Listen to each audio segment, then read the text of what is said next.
नमस्कार, math for education में आपका स्वागत है। आइए स्टार्ट करते हैं 11th class physics chapter number 1 unit and measurement का लेक्चर नंबर 2। पिछले लेक्चर में हमने पढ़ा था कि हमारे पास में 3 यूनिट के सिस्टम है, एमकेएस, 3 पद्धतियां, एफपीएस और सीजीएस। एमकेएस इसको बोलते हैं मीट्रिक सिस्टम, एफपीएस को बोलते हैं ब्रिटिश सिस्टम और सीजीएस को बोलते हैं गॉसियन सिस्टम। और फिर हमने कहा था कि इन सबको मिला के लास्ट के अंदर एक सिस्टम बनी थी एसआई, इंटरनेशनल सिस्टम, 1971 के अंदर, ठीक है। और फिर हमने पढ़ा था कि हमारे पास में 7 फंडामेंटल यूनिट्स होती है और 2 डिराइव्ड यूनिट्स होती है ना। पहली होती है हमारे पास में डिस्टेंस, फंडामेंटल क्वांटिटी, डिस्टेंस दूरी मीटर के अंदर, समय मास, समय तो बाद में लेंगे, मास केजी के अंदर, द्रव्यमान। तीसरा समय, टाइम, सेकंड के अंदर। चौथा तापमान, टेम्परेचर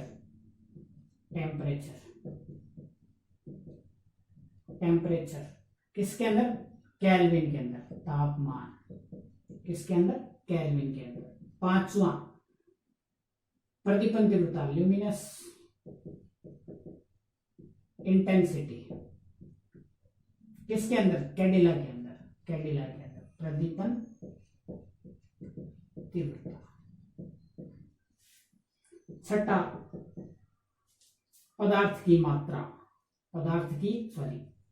छठा विद्युत धारा, करंट, इलेक्ट्रिसिटी, करंट किसके अंदर?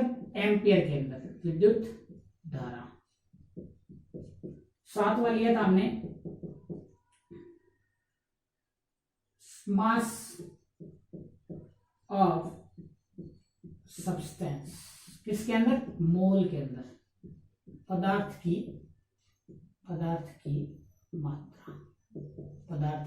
मात्रा। और उसके बाद में हमने 2 ली थी ड्राइव्ड यूनिट्स, सप्लीमेंट्री। पहली ली थी हमने प्लेन एंगल, किसके अंदर? रेडियन के अंदर। और दूसरा लिया था सॉलिड एंगल, किसके अंदर? स्टेरेडियन के अंदर। ये था हमारे पास में समतल कोण और ये था हमारे पास में ठोस कोण, ठीक है। इसके बारे में हम पढ़ गए हैं, बचपन से पढ़ रहे हैं। मास, टाइम, टेम्परेचर सबके बारे में हम पढ़ रहे हैं। ल्यूमिनस इंटेंसिटी, कैडिला, ये हम आगे एक पूरा चैप्टर आएगा इसके ऊपर, प्रदीपन तीव्रता का चैप्टर आएगा, वहां पढ़ेंगे। करंट 12वीं के अंदर पूरा पढ़ना है, वैसे 10वीं क्लास में आप पढ़ गए।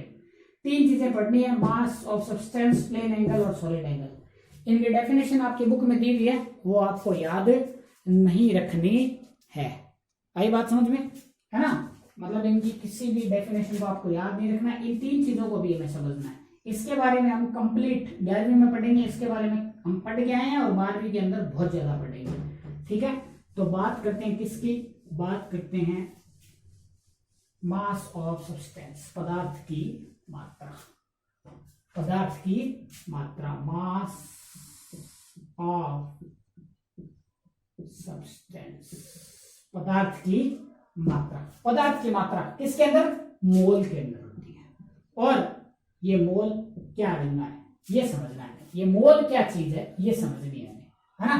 तो हम किसी भी एटम को कैसे लिखते हैं केमिस्ट्री के अंदर? कैसे लिखते हैं भाई? XZA, जहां पे X क्या हमारे पास में? परमाणु क्रमांक, एटॉमिक नंबर। Z क्या हमारे पास में? प्रतीक, सिंबल। A क्या हमारे पास में?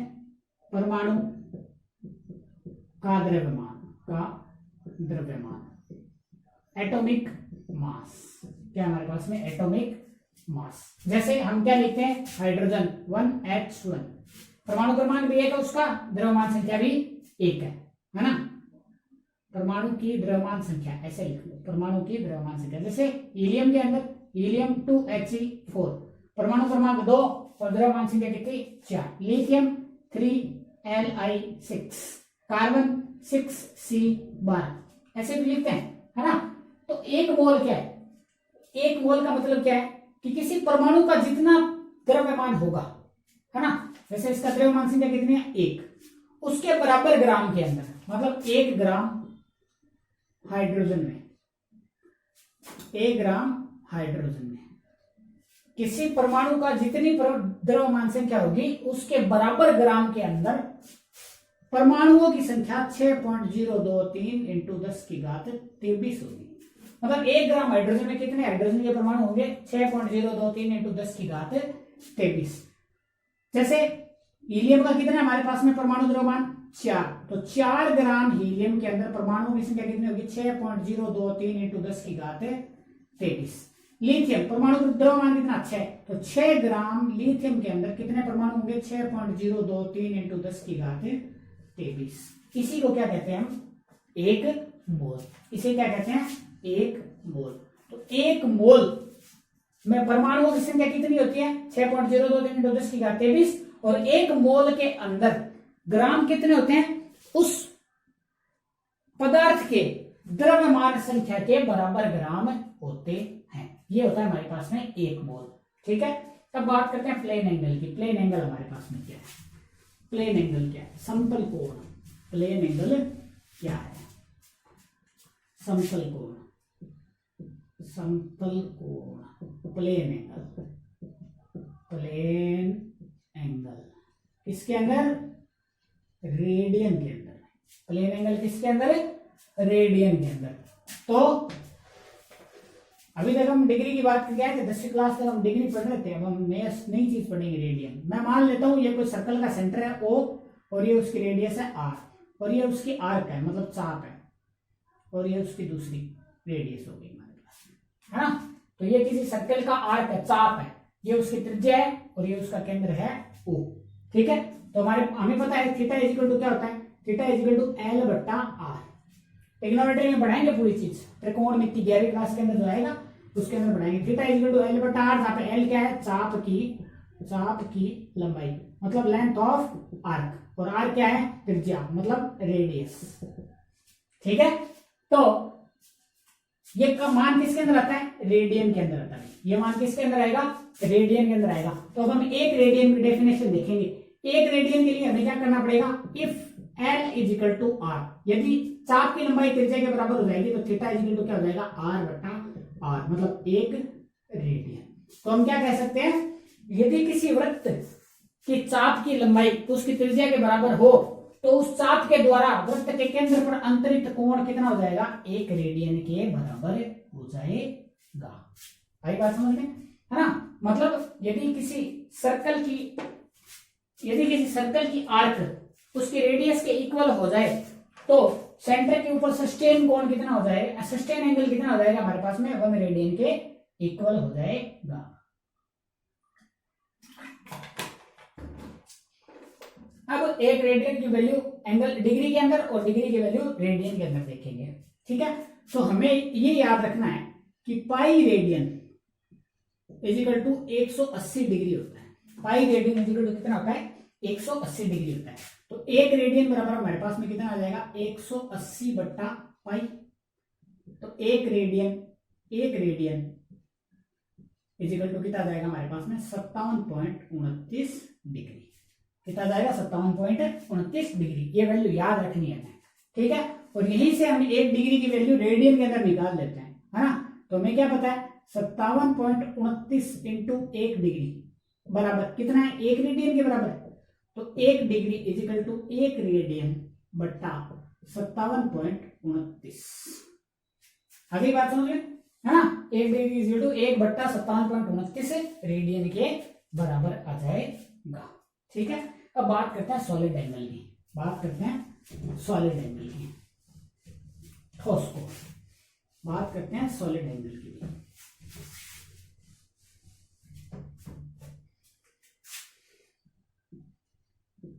सॉलिड एंगल, ठोस कोण किसके अंदर, स्टेरेडियन के अंदर। ठोस कोण किसके अंदर आता है भाई, स्टेरेडियन के अंदर आता है। आई बात समझ में। तो चलो बात करते हैं ठोस कोण की। ये एक जगह काम आएगा बस 12वीं क्लास इलेक्ट्रोस्टैटिक के अंदर, सिर्फ गॉस लॉ के अंदर एक ही जगह काम आएगा। Gauss law and its application पढ़ेंगे तो वहां हमारे काम आएगा ठोस कोण क्या होता है और उसकी वैल्यू कितनी होती है। तो मैं ये एक स्फीयर मान लेता हूं, गोला, वृत्त नहीं है भैया, ये क्या है, गोला, और ये उसकी रेडियस है r, और मैं इसकी ये एक दूसरी रेडियस बना लेता हूं और इस एंगल को मान लेता हूं थीटा। तो ये क्या है हमारे पास में, इसके द्वारा एक काटा गया सरफेस एरिया, भाई इसके द्वारा एक काटा गया सरफेस एरिया हो जाएगा ना यहाँ पे। तो इस सरफेस एरिया के द्वारा थीटा एंगल जो इस स्फीयर के सेंटर के ऊपर, मतलब इस गोले के केंद्र के ऊपर बनता है, उसे क्या बोलते हैं, ठोस कोण बोलते हैं। ठीक है, हमें एक ही बात याद रखनी है कि गोले के संपूर्ण पृष्ठ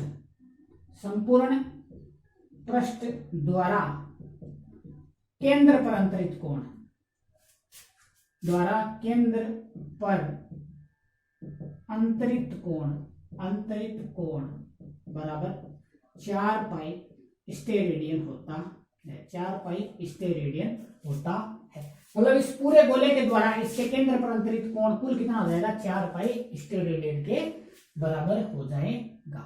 ठीक है, इतनी बात हमें याद रखनी है। अब हम थोड़ी सी चीज और पढ़ेंगे कि हम यूनिट्स को कितनी तरीके से दर्शा सकते हैं, कितने तरीके यूनिट दर्शाने के होते हैं। तो कुछ चीजें हमने यहाँ पे लिखी हुई है। बेस यूनिट 7 हम पढ़ गए हैं, है ना। बेस यूनिट्स कितनी होती है, 7। सप्लीमेंट्री यूनिट्स कितनी होती है, 2। कितनी हो गई, 9 इतने हम पढ़ गए थे, है ना। बेस यूनिट 7 हम पढ़ गए थे, सप्लीमेंट्री यूनिट 2 हम पढ़ गए थे, है ना। प्रॉपर यूनिट वे यूनिट का मतलब मात्रक जो किसी सिस्टम से संबंध रखेगा, क्या कहलाते हैं, प्रॉपर यूनिट्स कहलाती है। जैसे मीटर पर सेकंड एमकेएस से बिलोंग करता है। देख लो, दूरी किसके अंदर, मीटर के अंदर, और समय किसके अंदर, सेकंड के अंदर। तो किससे बिलोंग करेगा, एमकेएस के अंदर। तो इसे क्या बोलेंगे, प्रॉपर यूनिट, है ना। वैसे ड्राइव्ड यूनिट्स भी होगी। बात आएगी प्रैक्टिकल यूनिट की। प्रैक्टिकल यूनिट वे यूनिट्स जो किसी सिस्टम से